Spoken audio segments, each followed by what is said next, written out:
On va pouvoir commencer. Donc, merci d'être là pour ce webinaire sur l'éventation dans Molflow.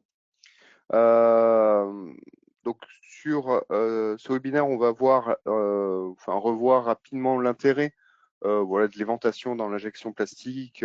Pourquoi voilà, on vient éventer les empreintes de moule, ce sera très succinct. Et ensuite, on va regarder donc la mise en données nécessaire pour réaliser une simulation avec éventation. Ça, c'est une première chose. Également, on va regarder les résultats que ça peut apporter supplémentaires. Voilà, le fait de lancer un calcul avec éventation, ça propose des nouveaux résultats. Donc bon, on va pouvoir regarder un petit peu tout ça. Et ensuite, je vais vous proposer un process pour pouvoir lancer ces analyses d'éventation. Donc, c'est-à-dire que on va regarder en fait quelle hypothèse prend Molflow lorsqu'on lance un calcul basique, sans éventation, voir l'apport d'un calcul avec éventation et voir un petit peu comment on peut améliorer voilà, en fait, le design des pièces plastiques, pouvoir positionner un évent dans le moule, etc. Mais avant ça, l'intro, comme toujours, pour rappeler un petit peu tout ce que vous avez droit avec vos abonnements du coup Molflow. Donc dans un premier temps, la formation continue, donc c'est ce que l'on fait aujourd'hui et c'est ce que l'on fait à chaque fin de mois.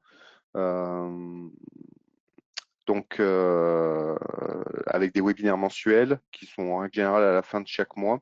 Les webinaires, si jamais vous en manquez, vous n'hésitez pas à nous demander au support technique ou par mail directement si vous voulez obtenir les enregistrements. Et ensuite, on a aussi le blog technique sur lequel on poste, nous, chaque mois, un article de trucs et astuces sur l'utilisation de Molflow et de Fusion. Donc ça peut être voilà, des articles divers sur soit des sujets techniques spécifiques, des analyses de résultats ou alors des méthodes d'utilisation du logiciel. Également, donc, voici la liste des webinaires de l'année 2025 qui arrive bientôt à son terme. Donc aujourd'hui, comme je disais, c'est calcul d'éventation. Vous avez la liste en haut de tous les sujets qui ont été traités cette année. Et donc, le mois prochain, on parlera des nouveautés de la version 2026 de Molflow. La version 2026, donc, qui est déjà disponible, euh, qui est sortie au cours de cette année. Et donc voilà, on traitera de toutes les nouveautés, ce que cette version apporte. Euh, et si jamais voilà, vous avez un sujet spécifique qui vous intéresse précédemment sur les mois qui sont passés par rapport au webinaire, il ne faut pas hésiter à nous le demander. Aussi, comme chaque année, vous avez la journée utilisateur du club utilisateur Molflow qui se passe donc sur maintenant une demi-journée plus une journée. Cette année, ça a été le mercredi 4 juin après-midi et donc le jeudi 5 juin toute la journée. Et donc maintenant, la première demi-journée, elle est consacrée à la tenue d'ateliers techniques. Donc cette année, ça avait été 3 ateliers, donc un sur la simulation de thermodure et des caoutchoucs, un sur les meilleures pratiques du maillage et un autre sur les possibilités de calcul pour la déformation et le retrait. Donc ces sujets font l'objet d'un atelier de 45 minutes dans lesquels ensuite vous tournez d'un atelier à l'autre avec après échange, questions-réponses. Et à la suite de cette première demi-journée, on a un dîner voilà, le soir avec apéritif et tout ça. C'est assez sympathique. Et le lendemain, la journée plénière. Donc là, c'est un exemple de ce que l'on avait fait hop là, cette année. Avec voilà les interventions de nos clients. Donc cette année, c'était Deal, Maped et Plastigré qui étaient intervenus. Également, donc on a au niveau des interventions Autodesk qui vient présenter les nouveautés, les axes de développement du logiciel, les R&D aussi. Et enfin, on avait des partenaires. Donc cette année, c'était Cinera qui montrait voilà les pratiques pour automatiser la conception et la simulation via Molflow, via la programmation en fait du logiciel. Donc maintenant, on va passer au vif du sujet. Donc pour ce webinaire, je l'ai coupé en 4 parties. Une partie introduction dans laquelle on va parler des intérêts de l'éventation dans les moules de manière très générale. Ensuite, je vais vous parler du calcul de base dans Molflow, donc c'est-à-dire qu'est-ce que l'on obtient via le calcul d'éventation dans un calcul entre guillemets où on n'a pas planifié ou programmé dans la mise en donnée l'éventation. Par la suite, on va voir le calcul avec évent, donc c'est-à-dire à partir du moment où on rentre un évent et on demande à Molflow de faire une éventation, un calcul d'éventation, de le considérer l'éventation, qu'est-ce que cela apporte, quels sont les résultats supplémentaires, qu'est-ce que l'on peut obtenir, quels sont les différents niveaux de mise en données que l'on peut avoir avec ça. Et enfin, on conclura sur du coup le process que l'on peut conseiller pour pouvoir réaliser une simulation d'éventation de manière la plus efficace possible sans non plus, on va dire, trop complexifier le modèle. Donc on va voir en fait avec l'éventation, on peut avoir des modèles ultra complets dans lequel on va pouvoir intégrer la totalité de l'éventation du moule en partant du plan de joint, que ce soit externe ou interne, en partant des plans de joint auxiliaires aussi à tout ce qui va être cale montante, coulisseau, mais également on peut intégrer les évents que l'on peut venir creuser dans la cavité. Ou alors on peut faire des choses beaucoup plus simples qui permettent déjà de lever pas mal de risques de remplissage dus à l'éventation. Donc sur la partie introduction, qu'est-ce que l'éventation? Donc l'éventation, c'est dans un moule l'ensemble des design et sur le design, l'ensemble des dispositifs qui vont permettre l'évacuation et le contrôle de l'air présent dans l'empreinte. Donc c'est-à-dire qu'une éventation, ce n'est pas forcément un système que l'on va mettre spécifiquement dans le moule, donc c'est-à-dire une partie de l'empreinte qu'on va venir gratter pour faire évacuer l'air de la cavité. Ça peut être aussi l'utilisation d'éjecteurs. Les éjecteurs vont créer un plan de joint, on va dire une, une surface naturelle dans lequel un espace naturel dans lequel le gaz ou l'air peut s'éjecter. Et on va également avoir tout ce qui va être, comme je disais tout à l'heure, les plans de joint et aussi tout ce qui peut être broche pour venir mouler des perçages, des bossages dans la pièce. Et donc l'objectif, c'est de permettre d'expulser l'air au fur et à mesure que le front d'écoulement avance dans la cavité. Cela va permettre donc de pouvoir remplir la cavité en évitant les emprisonnements d'air qui peuvent provoquer soit des effets diesel, donc c'est-à-dire l'air, vu que l'injection des plastiques, c'est quelque chose dans lequel on va venir chauffer le polymère à haute température, ça peut créer une combustion, donc ce qu'on appelle l'effet diesel, et ainsi provoquer des marquages. Ou alors, ça peut provoquer tout ce qui va être blocage de la matière, parce qu'en fait, l'air va occuper un volume que le plastique, du coup, ne pourra pas occuper, et ainsi provoquer un incomplet. Donc voilà ce que ça peut éviter. Donc comme je vous disais, en termes d'éventation, vous allez avoir différentes possibilités. Vous allez avoir donc les éjecteurs qui vont permettre d'éventer votre moule, c'est-à-dire en positionnant des éjecteurs, vous créez un espace naturel dans lequel l'air pourra s'évacuer de par la jonction entre l'éjecteur et la cavité. Il y a le plan de joint, ou je vais dire plutôt les plans de joint. Donc on va parler du plan de joint, ce que j'appelle extérieur, c'est-à-dire le plan de joint entre la partie fixe et mobile. Et après, on va avoir tout ce qui va être plan de joint intérieur, donc c'est-à-dire tout ce qui va être dû aux broches, aux éjecteurs également que l'on va positionner. Donc tout ça, ça va être des petits plans de joint à l'intérieur qui vont permettre l'éventation lors de l'injection. Et ensuite, il y a le système spécifique des évents. Donc les évents, ça va être on va en fait venir gratter dans l'acier du moule pour, on va dire, nuire à l'étanchéité du moule, mais c'est-à-dire c'est pas vraiment nuire à l'étanchéité car le but d'un évent c'est de creuser suffisamment pour que l'air puisse s'évacuer, mais que ça soit tout de même suffisamment étanche pour que le plastique, lui, ne s'évacue pas du moule, évidemment. Donc du coup, le but de ces évents, ça va être de venir éventer des zones techniques, là où on ne peut pas avoir de plan de joint, où on ne peut pas avoir d'éjecteur pour évacuer l'air qui ne s'évacue pas naturellement lors de l'injection. Et donc ça permet d'éviter, comme je vous disais tout à l'heure, différents types de défauts, donc soit des incomplets, donc c'est-à-dire que, comme je disais, l'air lors de l'injection va être refoulé à la fin du remplissage.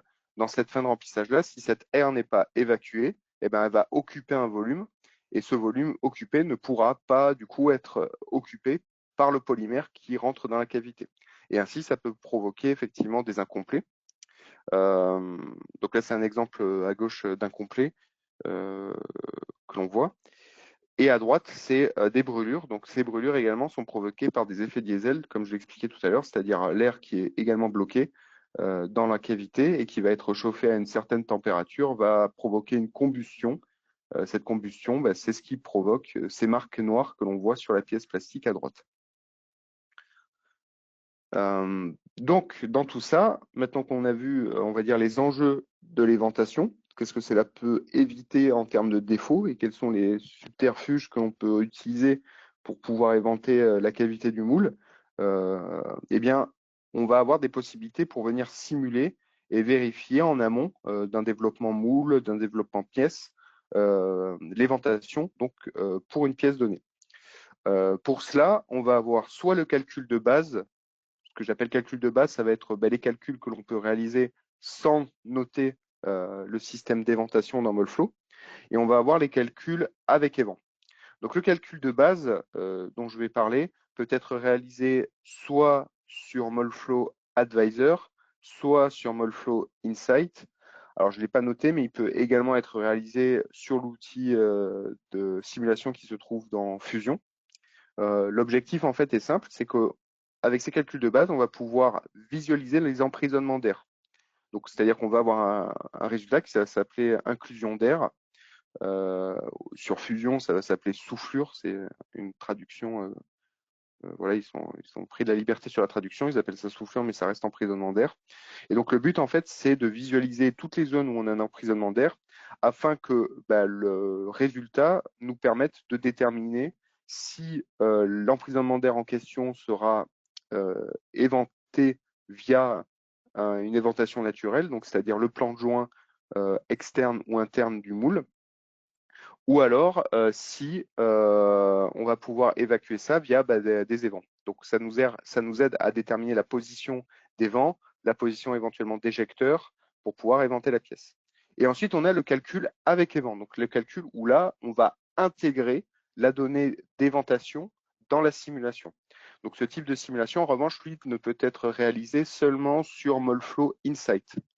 Ce calcul va permettre de dimensionner les évents, donc savoir si notre dimensionnement d'évents est suffisant pour évacuer l'air de la cavité, va nous permettre de simuler la circulation de l'air. Donc on va voir qu'on a un résultat qui nous permet de visualiser la façon dont circule l'air dans la cavité et également la pression exercée par cet air dans la cavité.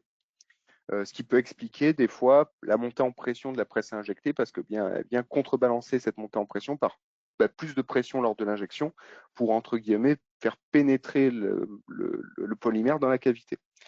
Ça va nous permettre également de détecter les risques de brûlure, car là où, avec le calcul de base, on va savoir la position des emprisonnements d'air et les risques plus ou moins grands de ces emprisonnements d'air, le calcul avec Event nous permet également de déterminer un risque d'effet diesel, de brûlure.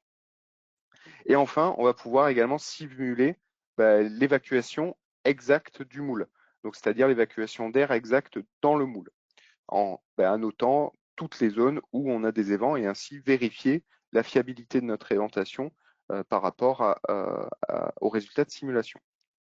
Donc voilà, c'est les deux types de calculs que l'on peut lancer, qui ont chacun un apport particulier. Et donc pour moi, l'un ne fonctionne pas sans l'autre. Donc je vais vous expliquer par la suite le process que l'on conseille. Donc on va commencer par le calcul de base dans Molflow.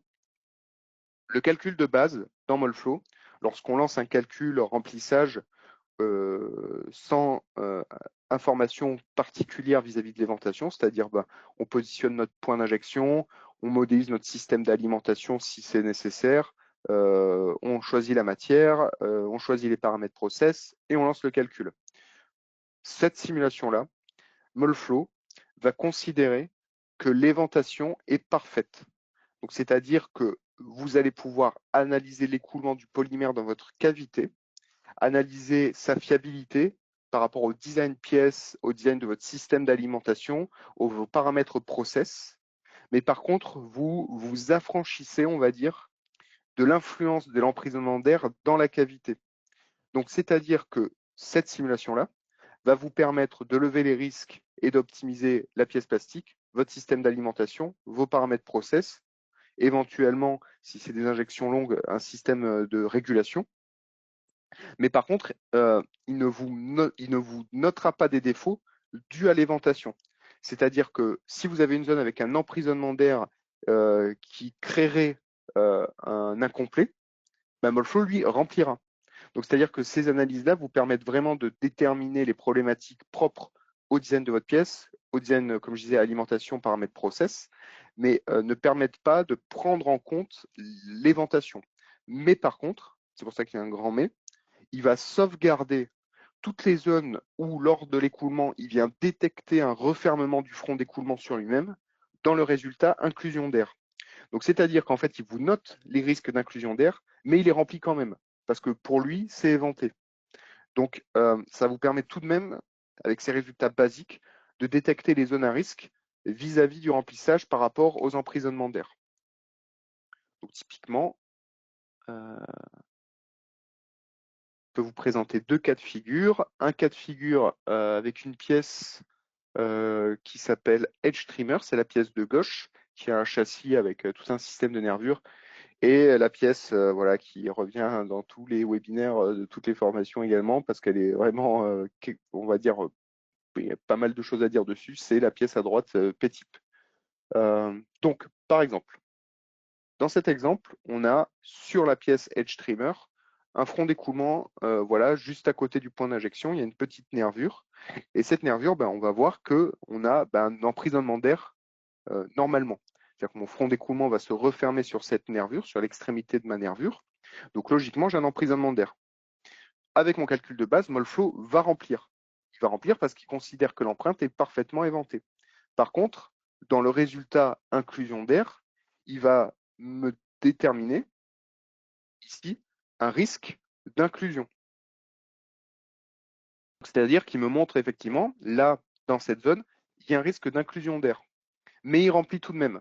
C'est-à-dire que, comme je dis, il ne prend pas en compte l'éventation, mais il annote toutes les zones où on a un refermement dans ce résultat inclusion d'air. Autre exemple, sur P-type également, on va avoir une zone en restriction d'épaisseur sur ce boîtier où le front d'écoulement va ralentir et va se refermer sur lui-même. Et bien dans cette zone-là, on va également pouvoir visualiser l'inclusion d'air, mais il va quand même réussir à remplir. Là, si Molflow n'arrive pas à remplir une zone dans la cavité avec ce calcul de base, ça sera surtout dû, comme je le disais, au design pièce. C'est-à-dire votre front d'écoulement, sa vitesse de progression sera par exemple trop lente, donc il y aura peu de cisaillement, peu d'auto-échauffement, votre front matière diminuera en température, ce qui provoquera un gel prématuré, et alors votre pièce ne se remplira pas. Ce type de défaut sera visible. Par contre, tout ce qui sera dû, comme je le répète, à l'emprisonnement de l'air, celui-là ne pourra pas se voir dans le remplissage, dans l'écoulement, mais il annote à chaque fois qu'il y a un risque, dans le résultat inclusion d'air, tous les refermements du front. Et là, c'est important à noter que pour certaines zones, le maillage va impacter la détection des emprisonnements d'air. C'est-à-dire que, par exemple, dans cette pièce ici, j'ai comparé deux niveaux de maillage, un maillage, on va dire, par défaut et un maillage fin. Donc, c'est-à-dire j'ai sélectionné les zones avec l'outil de densification du maillage et j'ai divisé par deux la taille des éléments. Et on constate que, par exemple, avec le maillage par défaut, mon résultat emprisonnement d'air n'enregistre aucune inclusion, alors qu'avec un maillage fin, il le remarque. Donc voilà, ce qu'il faut se dire systématiquement, c'est que le maillage, au niveau du résultat, eh bien, on ne pourra pas détecter des phénomènes plus petits que notre densité de maillage.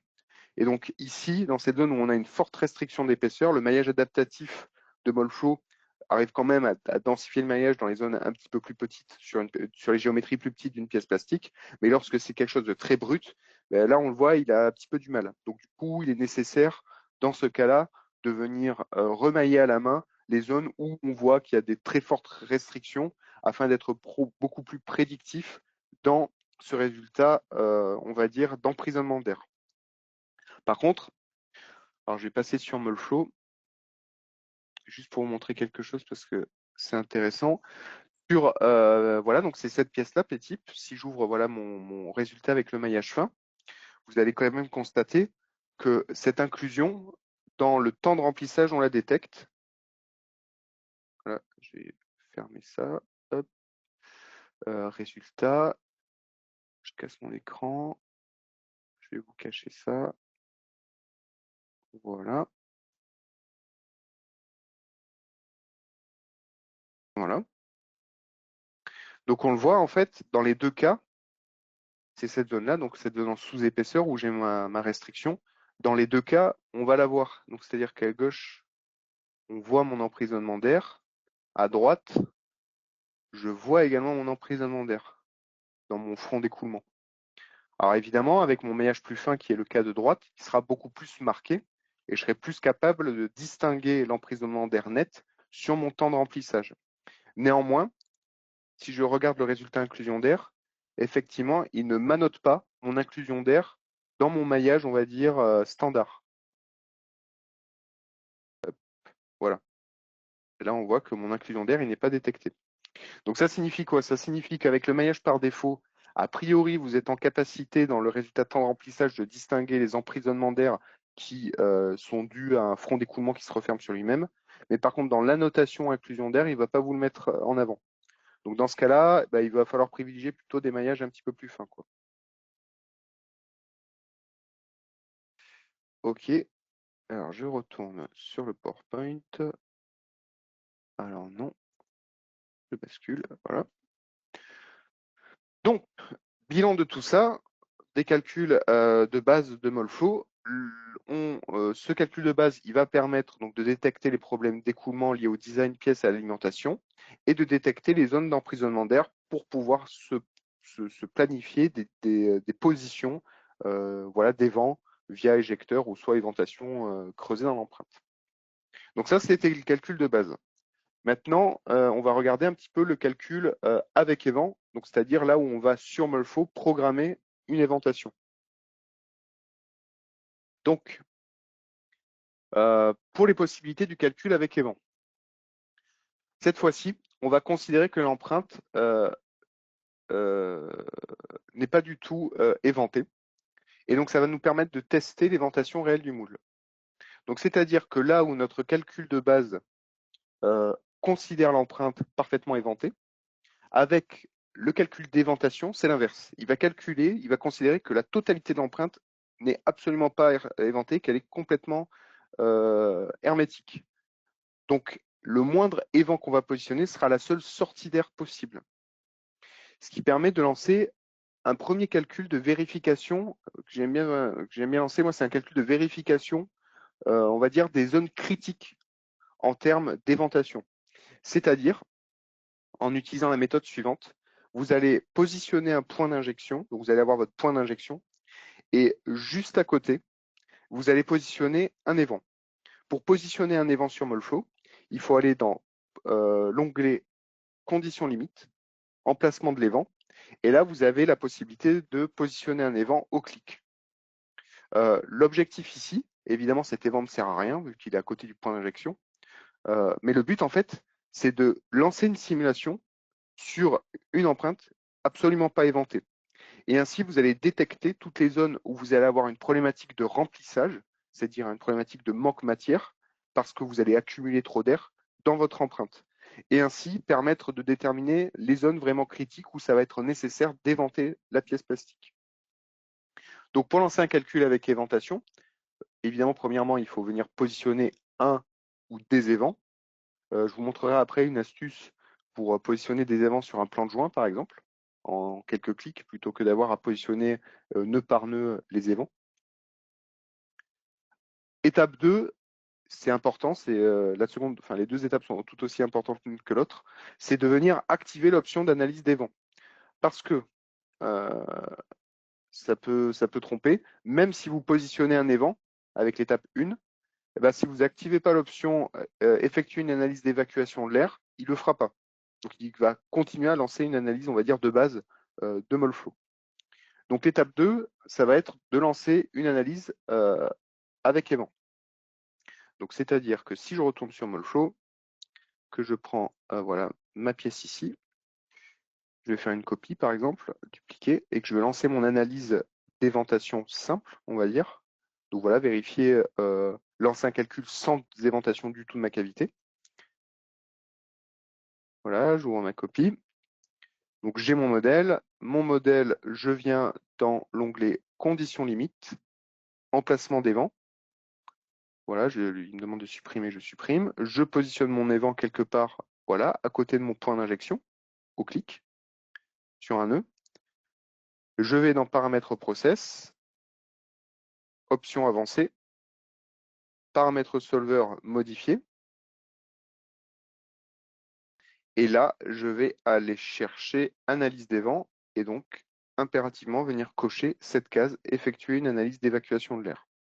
Je vous parlerai un petit peu plus loin de tout ce qui est dimensionnement, mais on va dire que pour une analyse première d'éventation, la taille des évents, pour l'instant, on s'en fiche un petit peu parce que là, le but, c'est vraiment juste de simuler une empreinte non éventée. Et donc, en termes de résultats, je vais obtenir ceci. Premièrement, on va avoir des informations intéressantes dans le log. Donc avec ce calcul, vous obtenez une empreinte, voilà ce que je note, sans éventation, et vous pouvez visualiser les zones d'incomplète dues à l'emprisonnement d'air. Donc, dans le journal d'analyse ou dans les journaux d'analyse, dans le log, vous allez trouver à la fin de votre grille de calcul, donc la grille de calcul, hein, pour rappel, c'est, on va dire, quelque part les pas de calcul que Molfo effectue, avec la progression du remplissage. Vous allez déjà pouvoir savoir si, sans éventation, votre pièce elle se remplit ou pas. Donc, c'est-à-dire, peut-être que sans éventation, ça va provoquer des brûlures, ou alors peut-être que dans des zones où vous allez être incomplet. Donc, avec ça, vous arrivez à voir tout de suite si vous êtes incomplet ou pas. Dans la dernière ligne, il vous dira à la fin de votre remplissage incomplet, si c'est incomplet. Ça permet également de voir en un coup d'œil, une fois que vous aurez mis vos évents réels dans votre moule, et bien de déterminer si vous êtes incomplet ou pas avec vos évents. Et donc ensuite, vous avez un rappel, un avertissement tout en bas du résumé qui vous rappelle que voilà, votre remplissage est incomplet. Ce qui vous donne en fait ces résultats suivants qui sont empreintes non remplies. Donc avec ce résultat, empreinte non remplie, il vous affiche en rouge les zones où vous avez du vide dans votre cavité. Donc c'est les zones ici, dans ma pièce à gauche et sur ma pièce à droite, qui sont critiques en termes d'éventation. C'est-à-dire que ces zones-là, si je n'évente pas ces zones, eh bien, je ne serai pas capable de remplir ma cavité. Et donc, cette calcul, je l'ai effectué comme vous le voyez sur l'image. Alors, on le voit, il est tout petit à droite. J'ai mon petit évent à côté de mon point d'injection. Encore une fois, le but ici, c'est pas d'éventer la pièce, c'est justement de faire un calcul où ma pièce n'est absolument pas éventée pour voir les zones critiques. À droite, on voit toutes les zones critiques également. Donc, c'est les zones en rouge. Ensuite, on va avoir un autre résultat qui va être pression dans la zone des vents. Ce résultat, il vous permet voilà, de voir la circulation de l'air dans la cavité et la pression exercée sur cette air. Donc on va dire que de base, vous avez de l'air dans votre empreinte qui est à pression quasiment nulle, quoi. C'est-à-dire voilà, il y a pas de pression exercée dessus. Votre air, voilà, c'est pas qu'il disparaît, c'est qu'il est décalé, il se déplace. Vu qu'à la place, au début du cycle, il est remplacé par votre polymère. Et donc vous voyez, petit à petit, il est comment dire, bloqué sur les fins de remplissage. Et ça provoque, ce que l'on voit ici, une montée en pression. Donc là, typiquement, à la fin de mon remplissage, je m'aperçois que dans toutes ces trois zones-là, j'ai une pression de 380 bars exercée sur mon air. Donc ça permet également, vous voyez, donc là, on a simulé une empreinte sans éventation, mais lorsque vous positionnez vos évents, ça vous permettra aussi de savoir si vous éventez correctement ou si l'éventation n'est pas suffisante et que vous avez une accumulation de pression sur l'air de votre empreinte. Et à droite, c'est le même résultat sur une autre pièce. Pareil, hein, on voit l'air petit à petit se bloquer dans les extrémités du remplissage euh, parce qu'elle est refoulée par le plastique injecté.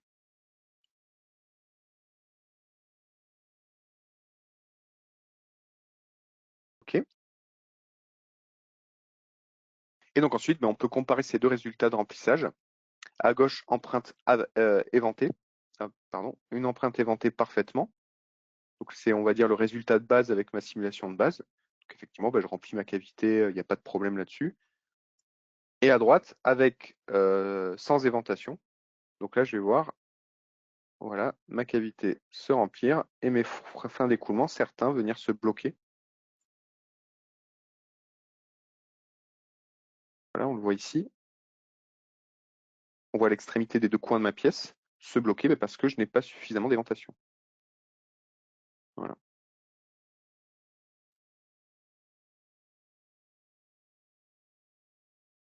Donc après ça, après ces deux analyses, je peux savoir où je peux positionner exactement mes évents, où sont les zones critiques.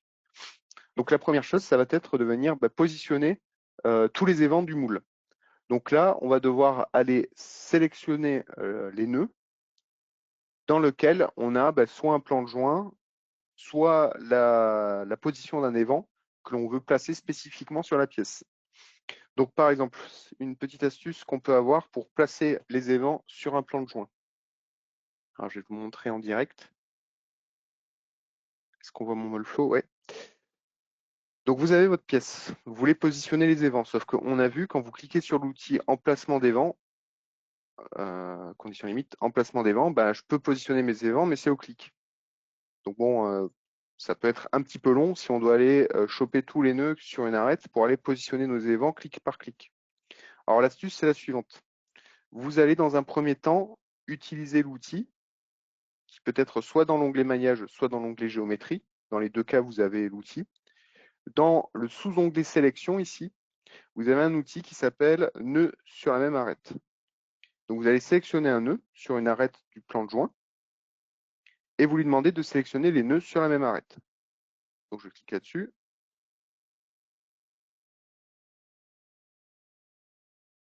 Voilà, là il m'a chopé tous les nœuds sur cette même arête-là.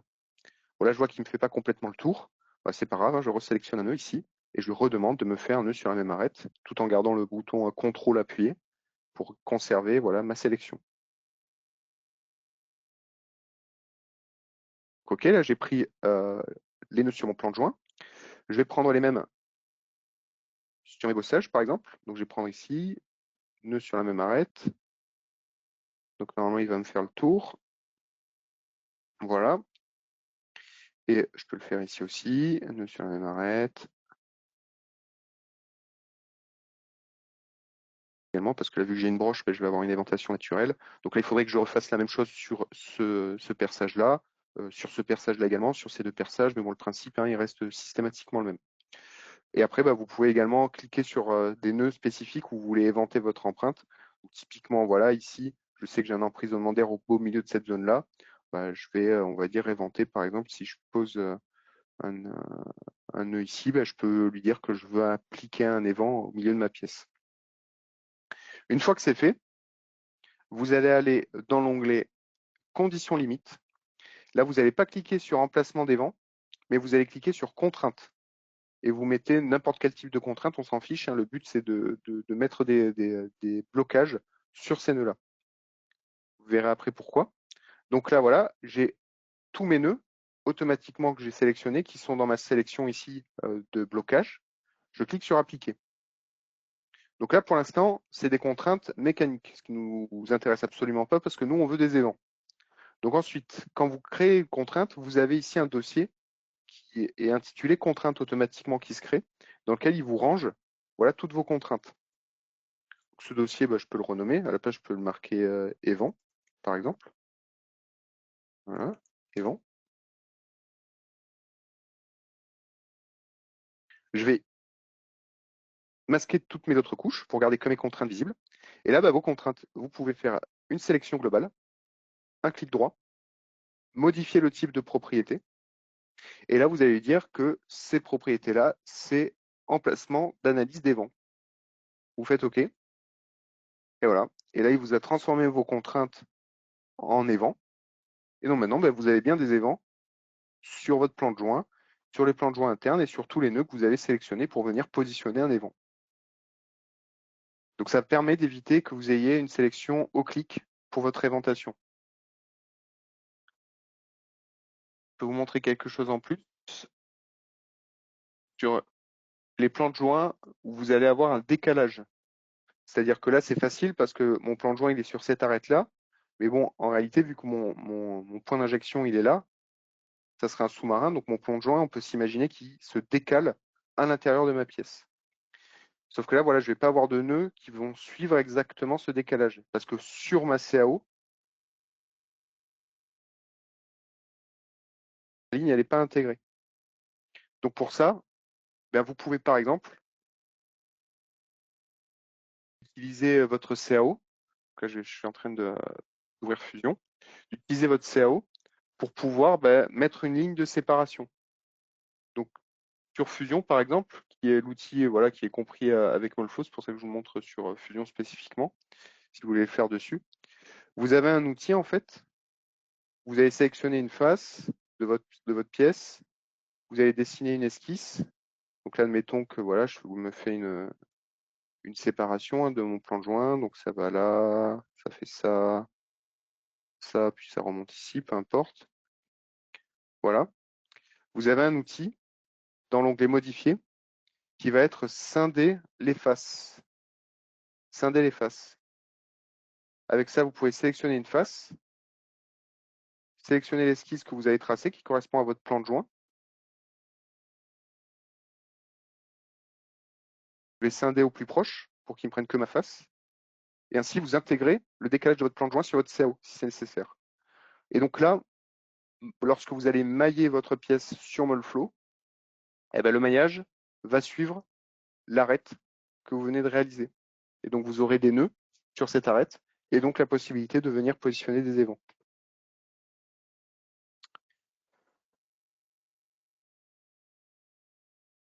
Ok, alors ça c'était pour le positionnement.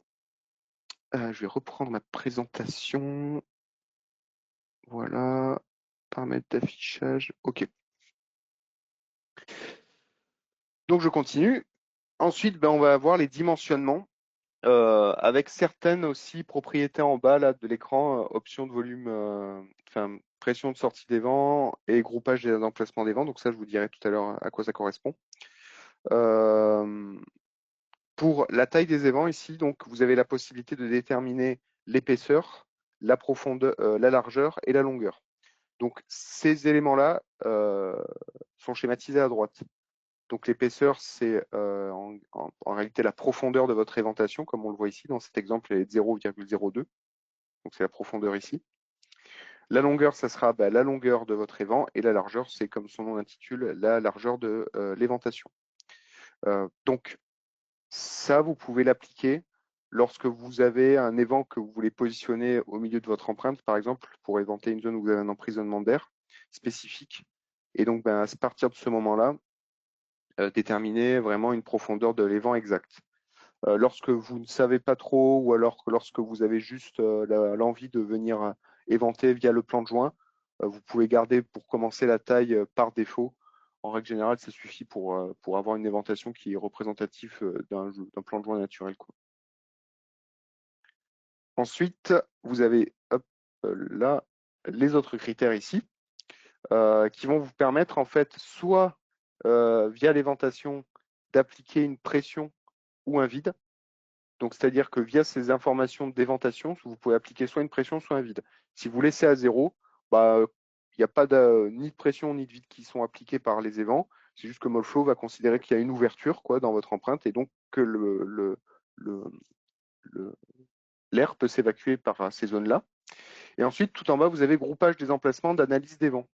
Donc, ce groupage des emplacements d'analyse des vents, c'est pour considérer que vous avez un grand évent au lieu d'une suite d'évents successifs. Donc, par exemple, dans le cas ici où j'ai positionné mes évents sur mon plan de joint,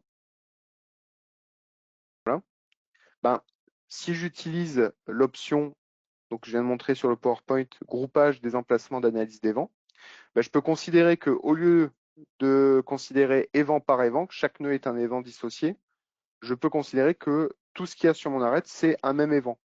Ce serait plus logique vu que c'est mon plan de joint.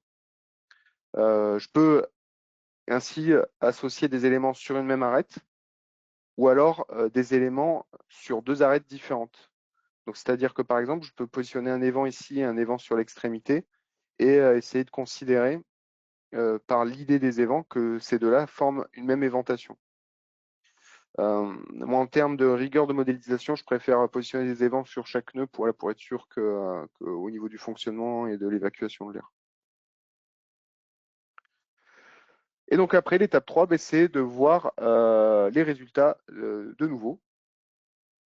Donc notamment, voilà, les résultats, on peut faire un comparatif, où à gauche, on peut mettre le remplissage de ma cavité. Voilà. et à droite la pression sur mes zones d'évent pour voir un petit peu la pression exercée sur mon air et voir si mon éventation elle est efficace.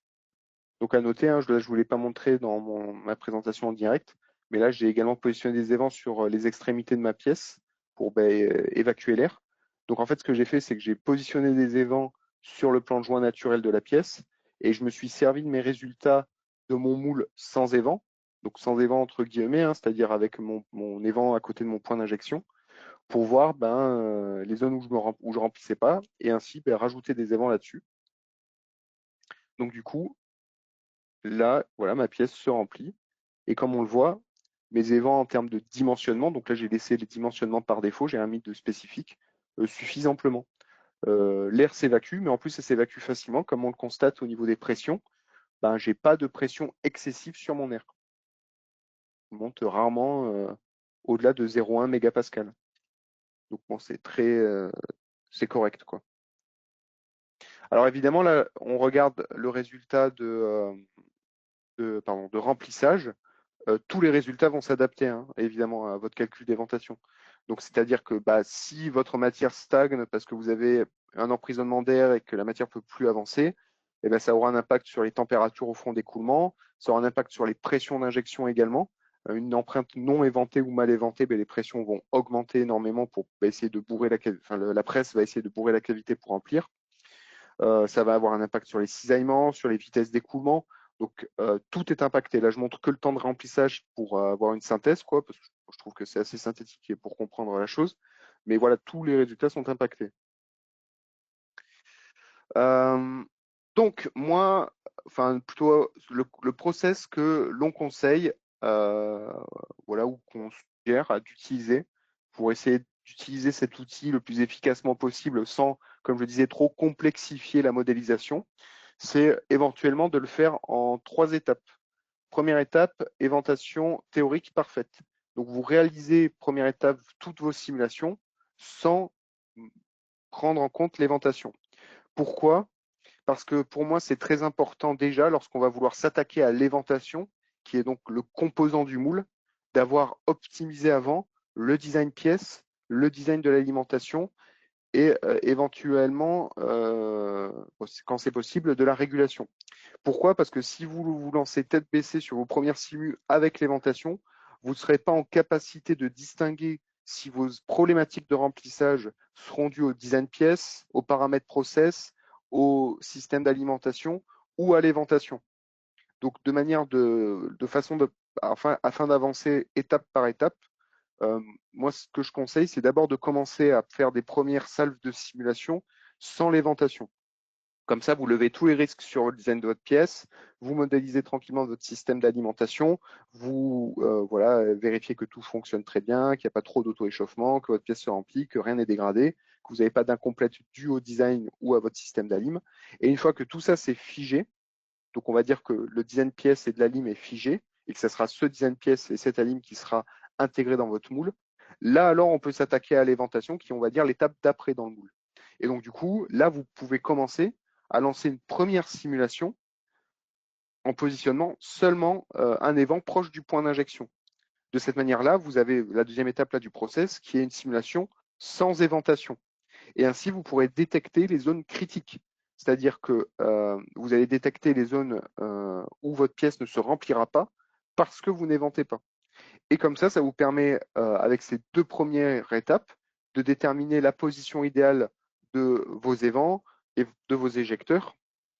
Et alors, vous pouvez prendre en compte l'éventation réelle en venant positionner, comme je vous ai montré, les évents sur votre cavité et ainsi pouvoir simuler une éventation, on va dire réelle, et voir si votre éventation réelle vous permettra d'injecter votre pièce sans problème particulier, ou alors dans le cas où vous avez un problématique, ça va vous permettre de réitérer un calcul afin d'optimiser la position des éventations ou leur dimension.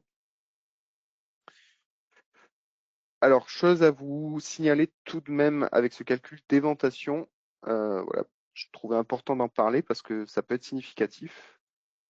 Alors, j'ai lancé quasiment à isoparamètres, donc c'est pas parfaitement à chaque fois les mêmes, les itérations n'ont pas été faites avec tout à fait les mêmes conditions, Mais bon, il y a, on va dire, un gap quand même significatif. Donc, je pense que vraiment à isoparamètres avec disponibilité équivalente du processeur de la machine, vous aurez quand même des grosses différences de temps de calcul.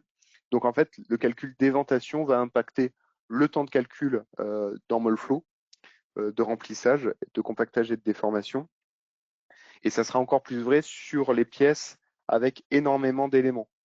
Donc, par exemple, sur P-Type, donc qui était la petite boîte où j'ai 500 000 éléments en maillage 3D, sans évent, mon calcul était de 17 minutes. Avec évent complet, mon calcul était de 18 minutes. Donc là, petit modèle, on va dire petit gap de temps avec et sans évent. Sur le EdgeStreamer, qui a 1,4 million d'éléments, donc c'est pas, on va dire, un modèle gigantesque pour du calcul par élément fini sur Molflow, mais bon, ça commence à faire quoi. Où de base, mon calcul sans évent prenait 1h14. Avec l'éventation, là, il a pris 6 heures. Donc là, j'ai eu un différentiel de temps beaucoup plus significatif. Bon, tout de même, 6 heures, vous pouvez se dire que voilà, c'est des calculs que vous lancez en fin de journée, le lendemain matin, vous avez vos résultats, quoi. Ça reste, on va dire, OK. Mais voilà, c'est quand même à signifier que vos calculs d'éventation prennent plus de temps.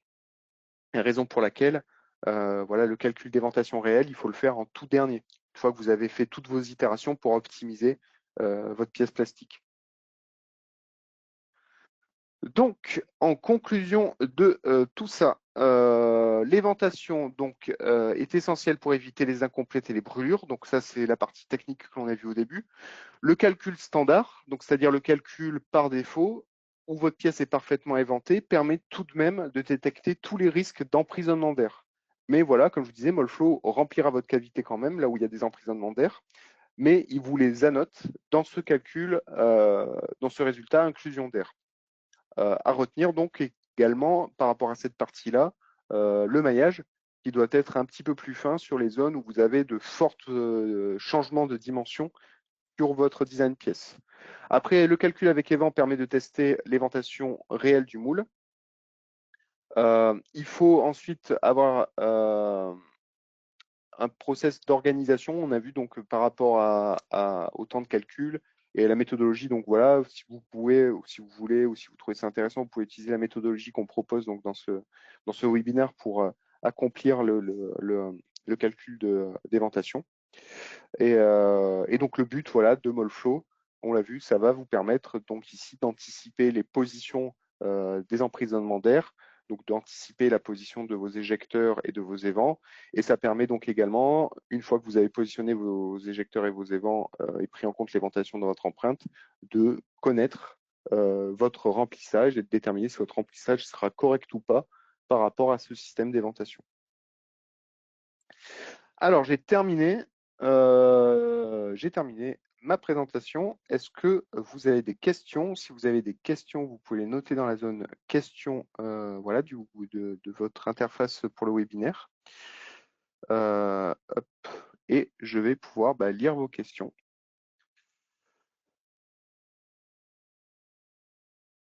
Alors, je vais les prendre dans ce sens-là. Ah, alors, par rapport, alors j'ai commencé, voilà. Pour utiliser la fonction nœud sur la même arête, est-ce qu'il faut avoir la géométrie dans l'étude? Non. Non, non, non. Pour utiliser nœud sur la même arête, il faut que vous ayez une arête avec des nœuds dessus. Donc, c'est-à-dire que si vous avez, voilà, par manipulation, supprimé la CAO au cours de route, voilà, ça peut arriver quand on fait des copies successives d'études. Ça pose pas de problème. Après, par contre, si on parle dans ce cas-là d'un maillage STL, c'est-à-dire que vous avez importé un STL ou un type assez comme ça spécifique et que vous maillez la pièce, ça, je ne sais même pas en fait si le maillage il va suivre les arêtes. Donc, de toute façon, à partir du moment où vos arêtes sont propres sur le maillage et que vous avez bien une arête distincte avec votre maillage tétraédrique Molflow, il y aura possibilité de venir voilà, se faire cette sélection.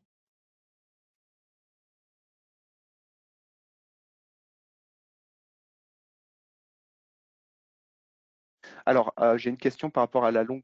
au type d'élément. Si on a un élément qui n'est pas rectiligne, exemple coudé, on va prendre la longueur totale. Est-ce que ça fonctionnera bien?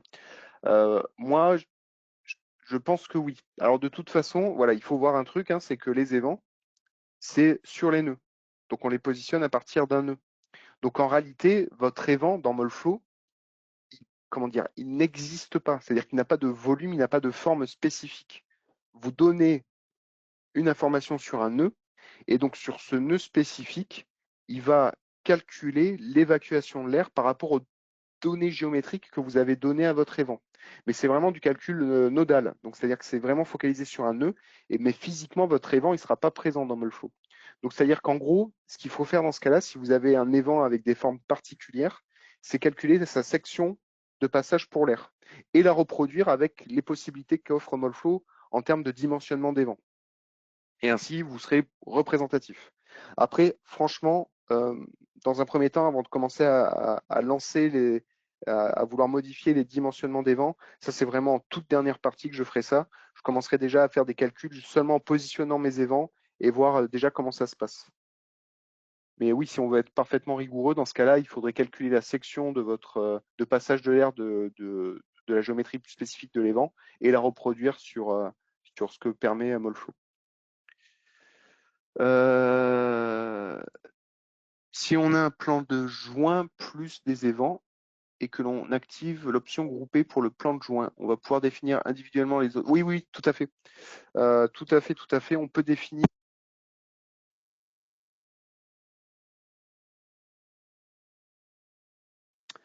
c'est-à-dire, par exemple, voilà, là, je vais dans paramètres process. Alors, option avancée, modifier ici, et vents, analyse des vents. Voilà. Vous pouvez soit le position, soit grouper par rapport à une connectivité de nœuds.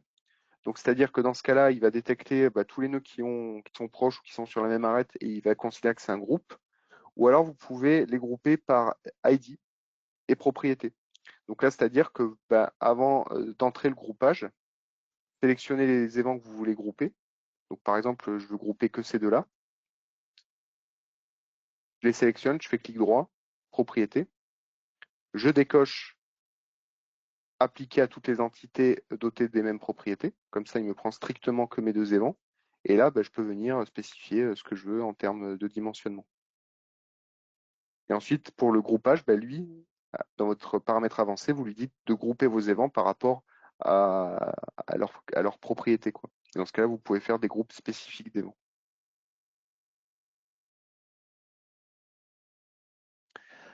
Connaît quelle est la valeur de pression à ne pas dépasser pour éviter des brûlures.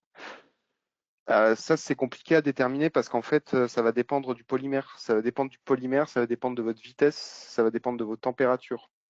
Donc là, comme ça, moi, j'ai pas de valeur à donner de manière générique par rapport à des risques de brûlure. Ça, par contre, c'est un sujet qu'on peut traiter au support. Si jamais vous avez une question spécifique sur un matériau spécifique, venez nous poser la question au support technique. Puis comme ça, moi, j'aurai plus le temps de regarder s'il y a des informations comme ça. Mais là, comme ça, en tête, moi, j'ai pas d'informations quant à une pression limite à utiliser ou à ne pas dépasser.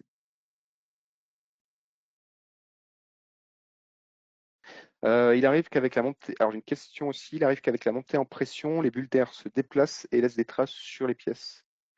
Est-ce que Molflow peut le simuler? Alors pour les bulles d'air, moi j'ai tout. Les bulles d'air, si c'est pour les bulles de vide ou les bulles d'air, pour moi ça va pas être possible directement. Euh, Je pense que dans ce cas-là, il faudrait regarder, voir si ça correspond par exemple au reste d'air qui peut être déterminé via le résultat là, que je vous ai montré où on voit l'air circuler dans la cavité, voir si ça peut correspondre à cette problématique-là. Là, pour moi, en tout cas, sur le sujet éventation, dans ce que j'ai en tête, va pas y avoir un résultat clé en main qui permet de visualiser ça. Moi, pour moi, dans ce cas-là, il faudrait, pour voir des bulles d'air et des déplacements de bulles d'air, essayer de voir s'il y a d'autres résultats qui permettent de faire correspondre cela, quoi. Donc là, il faudrait plus un travail, on va dire, de corrélation avec le réel et voir un petit peu ce que vis-à-vis des panels de résultats disponibles dans Molflon, on peut faire matcher avec voilà, le problématique d'aspect. Alors ça également, c'est un sujet qu'on peut traiter au support technique, donc il ne faut pas hésiter à nous contacter via le support pour ça. Comment est-ce qu'on dimensionne le diamètre des éjecteurs dans les paramètres d'éventation? Alors là, c'est pareil que la question précédente. Pour le diamètre des éjecteurs, ce qui va nous intéresser, c'est surtout l'interstice de passage que l'éjecteur va procurer sur la cavité. Et dans ce cas-là, bah, il faut connaître une section.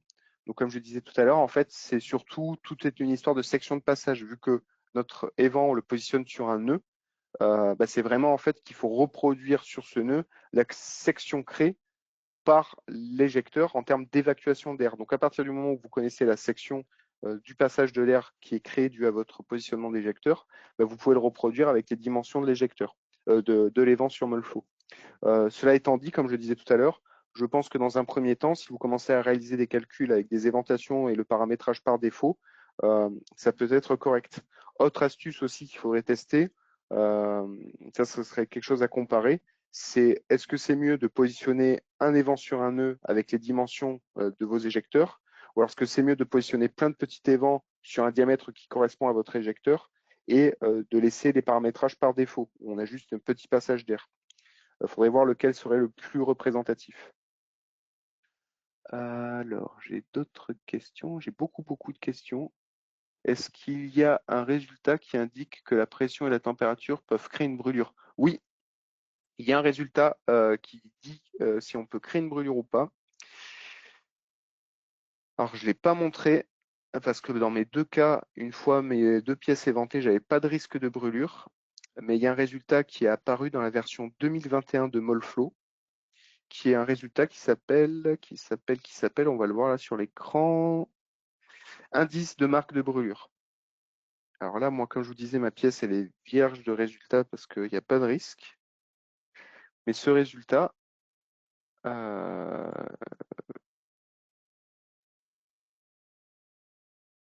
j'essaie de vous trouver. Ah voilà, Burn Mark Index.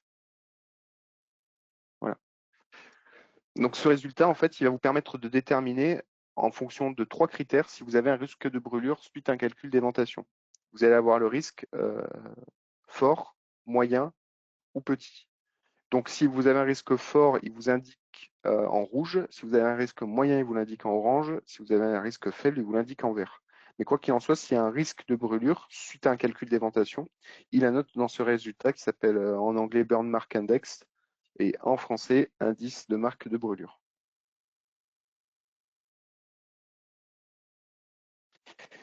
Alors, je continue. Hop, est-ce qu'il y a un résultat qui indique que la pression... Ouais, donc ça, je l'ai dit, j'ai répondu.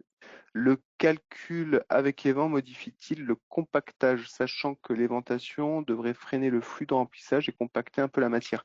Bah, alors, indirectement, il va l'impacter. Parce qu'en fait, s'il y a un ralentissement du front d'écoulement durant le remplissage dû à, on va dire, une éventation mauvaise ou parce que voilà, la matière, l'air galère à s'évacuer du moule et dans ce cas-là, bah, votre front d'écoulement, il va ralentir. D'autant plus que ça provoquera bah, du coup de la perte de charge, donc votre matière, votre presse, elle va envoyer plus de pression.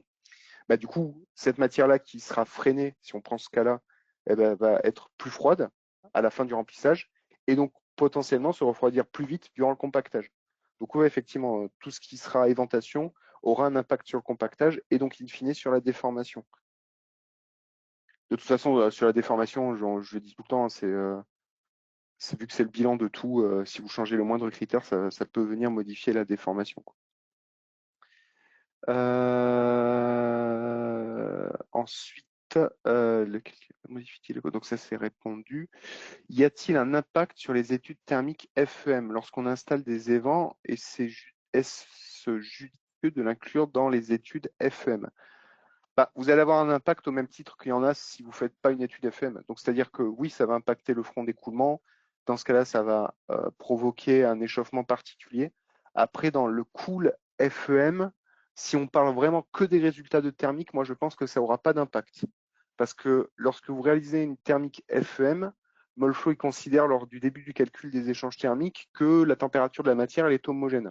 Sauf si vous cochez l'option pour faire un premier remplissage préalablement et ensuite faire un cool FEM et ensuite refaire votre remplissage compactage déformation. Donc dans ce cas-là, oui.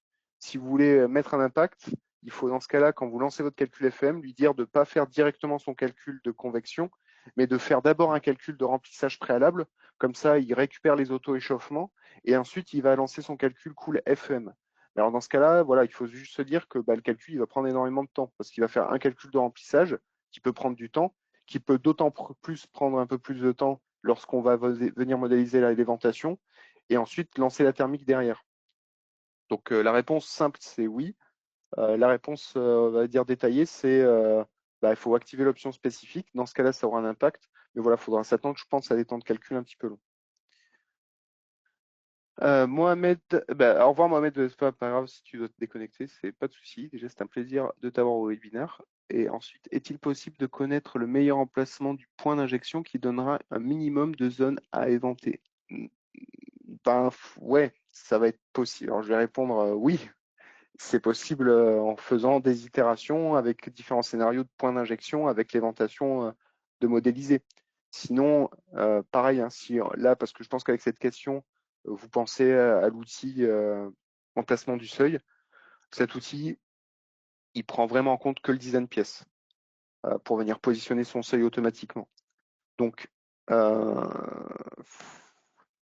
la réponse directement, c'est non. Indirectement, ça serait plutôt plus oui. Dans ce cas-là, il faut juste vous dire, vous testez différents scénarios de position de point d'injection et donc Molflow vous restituera le moins pire. Et donc dans ce cas-là, vous serez le moins pire des scénarios pour positionner votre point et avoir le moins de zones à éventer en simple. Après, non, il n'y a pas là pour le coup de résultat clé en main. Ok. Alors, j'ai répondu à toutes les questions. Il est 11h04, donc je pense qu'on peut clôturer. Écoutez, merci à tous d'avoir participé à... Hop là, qu'est-ce que je suis en train de faire là? Ici, voilà.